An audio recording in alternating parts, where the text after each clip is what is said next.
सभी साथियों को जय मूल निवासी, जय भारत, जय संविधान।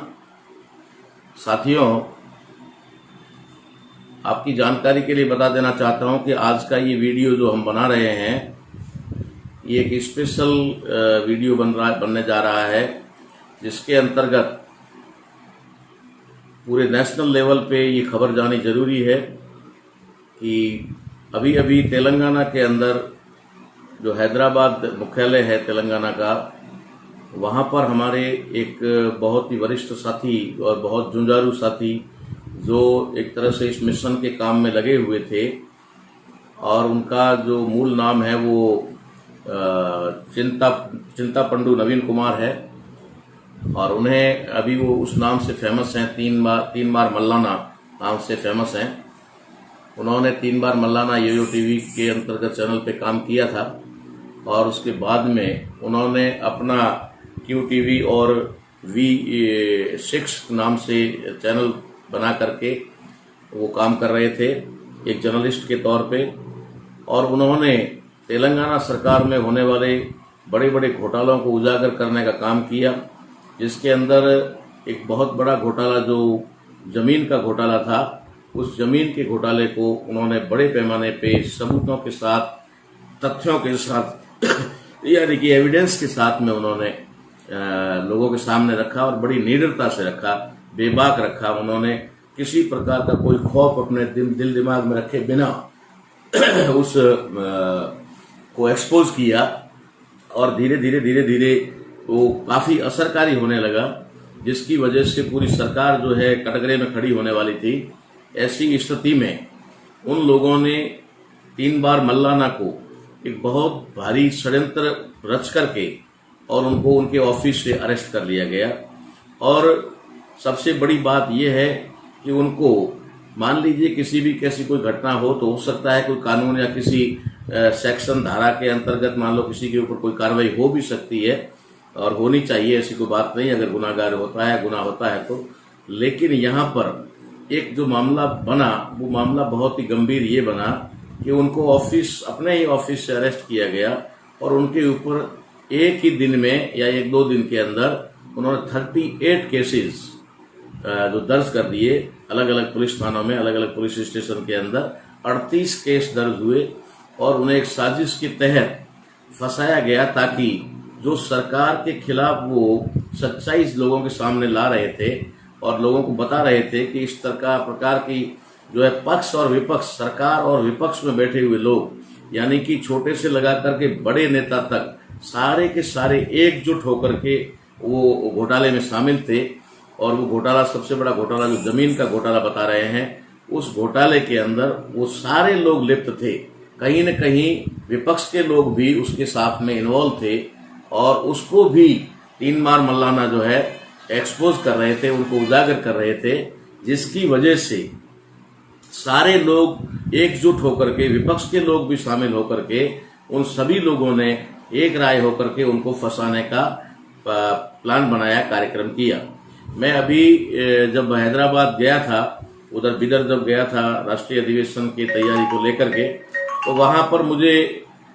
लोगों ने बताया कि ऐसा एक बहुत ही क्रांतिकारी योद्धा, जो ज्यादा नहीं है अभी, लगभग मेरे ख्याल से 32 ईयर या 33 ईयर एज होगी उसकी, और उसने एक बहुत बड़ा कारनामा जो वहां किया वो ये था कि उन्होंने ये इतनी बड़ी, यानी सरकार से, वहां की सरकार से टक्कर लेते हुए उन्होंने एकदम से, जैसे बहुत सारे पत्रकार लोग, जर्नलिस्ट लोग करते हैं कोशिश, लेकिन वो करते हैं तो एक दायरे में रहकर करते हैं, और उनको भी पता होता है कि ज्यादा करने से हम लोग जो है उसमें मुसीबत में पड़ सकते हैं। इसलिए वे लोग करते तो हैं, लेकिन फिर भी लिमिट में रह के करते हैं। लेकिन इन्होंने पूरी तरह से बिना किसी डर के या बिना किसी इस तरीके के अपने अंदर कोई खौफ रखते हुए उन्होंने पूरी तरह से उन लोगों को एक्सपोज करने का काम किया। और एक एक चीज, थोड़ी भाषा का प्रॉब्लम होता है, वरना आप 3 बार मल्लाना करके आप सर्च करेंगे तो आपको सारी रिपोर्ट सामने आ जाएगी। क्योंकि वो 3 बार मल्लाना के नाम से उन्होंने एक सीरियल चलाया हुआ था, उसकी वजह से जो नवीन कुमार चिंता पंडू है, ये उस नाम से फेमस हो गए। आज पूरा तेलंगाना और कर्नाटक और आसपास का यानी पूरा साउथ इंडिया जो है उनको 3 बार मल्लाना के नाम से जानता है। ये 3 बार मल्लाना नाम जो है वो बहुत फेमस हो चुका था और उन्होंने एक इलेक्शन भी लड़ा था, इंडिपेंडेंट इलेक्शन लड़ा था। उस इलेक्शन में भी लगभग तो वो जीत चुके थे, लेकिन एक कहा जाए कॉन्स्पिरेंसी करके, षड्यंत्र करके उनकी हार घोषित कर दी थी। उसके बाद में वो और ज्यादा जो है सरकार के उन षड्यंत्रों को उजागर करने लगे और सरकार की पोल खोलने लगे। विपक्ष के लोग जो शामिल थे उन विपक्ष के लोगों की भी पोल खोलने का काम उन्होंने शुरू कर दिया। ऐसे में सरकार डर गई और तेलंगाना सरकार ने एक्शन लेते हुए उन्हें गिरफ्तार कर लिया। गिरफ्तार करने के बाद में उन्हें हैदराबाद जेल में डाल दिया गया। मुझे जब इसकी इन्फॉर्मेशन मिली तो मैं भी हमारे जो वहाँ के स्थानीय कार्यकर्ता वरिष्ठगण जो थे उनके साथ में पहले तो मैं उनकी फैमिली से मिलने गया घर पे, और घर पे जाके उनके परिवार में उनकी माताजी जिनको पैर में फ्रैक्चर था और वो बेड रेस्ट पे हैं, उनके फादर जो हैं वो एज्ड है, रिटायर्ड पर्सन है और काफी उम्र हो चुकी है, उनकी पत्नी जो एक टीचर है और उनके भाई वगैरह, सारे परिवार के सारे लोग बहुत ही ज्यादा चिंता में थे, बहुत ज्यादा परेशानी में थे कि घर का जो मुखिया है वो एक तरह से उसको ही उन्होंने बिना वजह जेल में डाल रखा है और 38 केस डाल रखे हैं, जिसमें एक केस में अगर बेल होती भी है तो तुरंत ही दूसरे केस को सामने ला करके उसे गिरफ्तार बता दिया जाता है और एक चैन सिस्टम के तहत उनको लगभग 2 महीने से ऊपर हो गए हैं, होने वाले हैं, और 2 महीने से उनको जेल में रखा हुआ है। हम लोग वहां जब उनसे मिलने के लिए गए और हमने जेल में जाकर के जेलर और प्रशासन उनसे बात की तो उन्होंने एन वक्त पे हमें कहा कि उनसे मिला नहीं जा सकता, मिलने की अनुमति नहीं दी गई। हमें मिलने की अनुमति नहीं दी तो हम लोगों ने, हमारे साथ में कुछ एडवोकेट साथी थे, तो चूंकि एडवोकेट को सब जगह मिलने की अनुमति होती है, उसको कोई परमिशन लेने की जरूरत नहीं होती है, तो वहां पर हमने उनके माध्यम से भाई एडवोकेट जाकर के उनको बातचीत करे और हमने एक वीडियो बनाया था। वो वीडियो उनको दिखाने के लिए हम लोगों ने प्रयास किया, लेकिन उस एडवोकेट को भी उन्होंने मिलने की अनुमति नहीं दी और लगातार उन केसेस के अंदर उनको फंसाते गए, बेल होती गई, फंसाते गए, बेल होती गई, और अब लास्ट में कुछ केस, 1-2 केस ऐसे रखे गए जिसके अंदर बेल नहीं हो पाई या बेल खारिज कर दी गई निचली अदालत और सेशन कोर्ट तक। तो हाई कोर्ट में उनकी बेल लगाई गई। तो हाई कोर्ट में भी कल शायद सोमवार को उनकी बेल लगी हुई थी। तो वहां पर समझने वाली बात यह, सोचने वाली बात यह है कि इतना इम्पोर्टेंट मुद्दा और इतना एक षड्यंत्रकारी खेल है, उसके लिए वकील जब जमानत के लिए गए तो बेल की सुनवाई ही जजेज ने सुनवाई ही टाल दी और फिर उसको आगे कर दिया, 1-8 सप्ताह के लिए आगे कर दिया। उसकी डेट अभी मालूम नहीं है, लेकिन ऐसी मुझे इन्फॉर्मेशन वहां के साथियों ने दी कि उनको जो है बेल नहीं दी गई और बेल पे सुनवाई नहीं। एक बेल खारिज करना एक बात होती है, खारिज भी नहीं की और आगे के लिए सुनवाई को टाल दिया गया। तो ये एक बहुत ही षड्यंत्रकारी मामला है। इसको मैंने आपके सामने बताने और करने का प्रयास इसलिए किया है कि जिस तरीके से जो भी लोग सरकारों के विरुद्ध या सरकारों के षड्यंत्रों को या फिर इस मनुवादी ब्राह्मणवादी लोगों की जो नीतियों का जो विरोध कर रहे हैं, उन लोगों का किस तरीके से वो असर करते हैं, कैसे या तो मार देते हैं या एक्सीडेंट करवा देते हैं या जेलों में डाल देते हैं या डिमोरलाइज कर लेते हैं या फिर उनको घरेलू मामलों में फंसा करके उनको उलझा देते हैं। जैसा भी उनको लगता है कि शाम दाम दंड भेद येन केन प्रकारेण उनको फंसाने का काम किया जाता है, ऐसा ही केस ये 3 बार मल्लाना जी का है। ये 3 बार मल्लाना एक बहुत क्रांतिकारी योद्धा है जो इस अभी तो चलो अपने स्टेट तक या तेलंगाना तक काम कर रहे थे, लेकिन जैसे ही वो जेल से बाहर आएंगे हम उन्हें नेशनल लेवल पे स्थापित करेंगे और ऐसे योद्धाओं की नेशनल लेवल पे जरूरत है, देश लेवल पे जरूरत है। हम सभी मिलकर के इस वीडियो के माध्यम से पूरे देश के अंदर ये मैसेज दें कि ये 3 बार मल्लाना का जो मामला है ये सिर्फ तेलंगाना तक सीमित ना रहे, सिर्फ साउथ इंडिया तक सीमित ना रहे, ये नेशनल इशू बने। और नेशनल इशू बनाने के लिए राष्ट्रीय मूल निवासी संघ और भारतीय भीम सेना के माध्यम से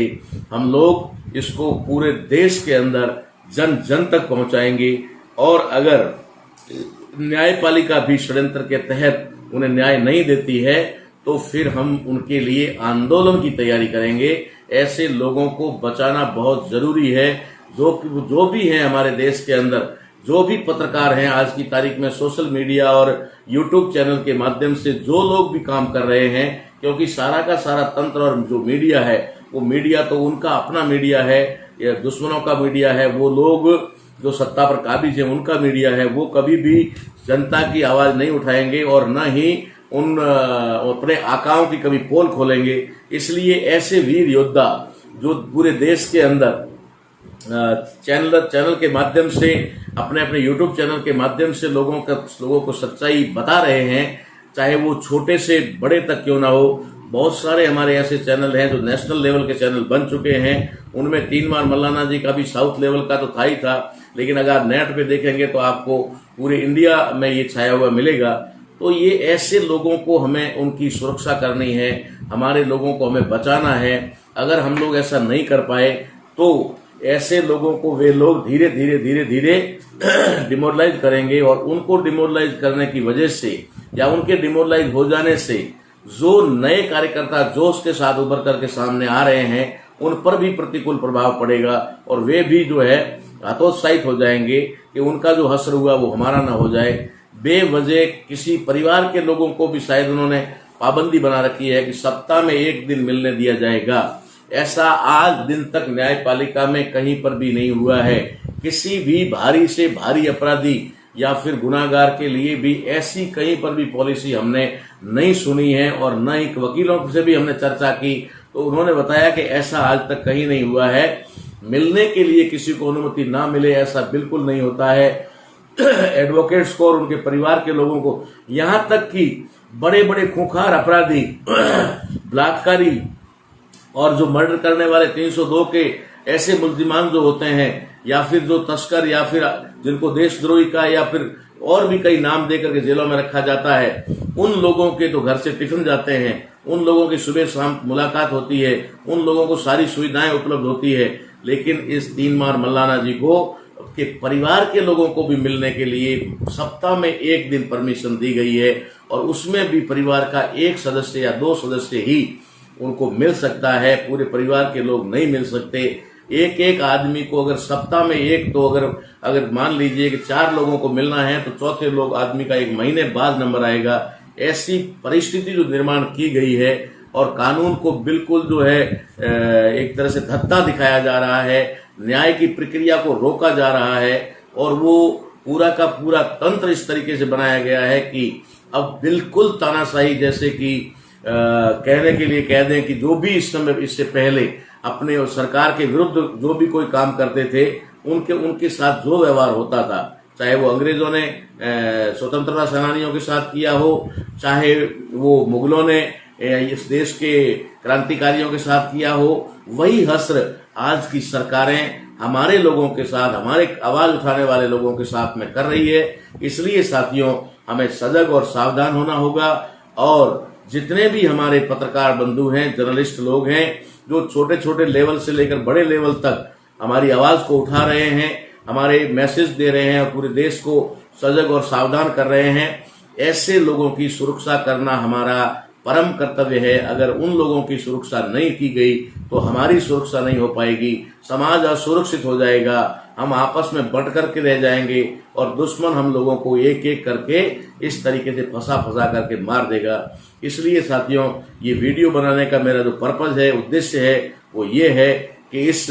मुद्दे को साधारण मुद्दा न लिया जाए। तीन बार मल्लाना जी का जो मुद्दा है, इसको हम लोग नेशनल मुद्दा तो बनाने जा ही रहे हैं। नेशनल मुद्दा जब ये बन जाएगा तो हमारे माध्यम से, हमारे चैनलों के माध्यम से हम इसको इंटरनेशनल लेवल तक पहुंचाएंगे और इंटरनेशनल लेवल तक अगर ये मुद्दा बनेगा तो ये मुद्दा निश्चित तौर पे यूएनओ में जाएगा और यूएनओ में जाएगा तो फिर इस देश के अंदर जो हो रहा है उसको, हालांकि यूएनओ में भी उन लोगों ने अपनी पकड़ बना रखी है, फिर भी हमारा काम है कि उनके पर्देफाश करना, उनको उजागर करना। तो साथियों, आप इस वीडियो को बहुत ही गंभीरता से लेंगे और इसको अपने ज्यादा से ज्यादा जितना हो सके इसको शेयर करेंगे और अपने अपने यूट्यूब चैनल और अपने फेसबुक या व्हाट्सएप के माध्यम से इसको जन जन तक पहुंचाने का प्रयास करेंगे। ऐसी मैं उम्मीद करता हूं फिर नई इन्फॉर्मेशन के साथ में आपके बीच में आऊंगा। फिर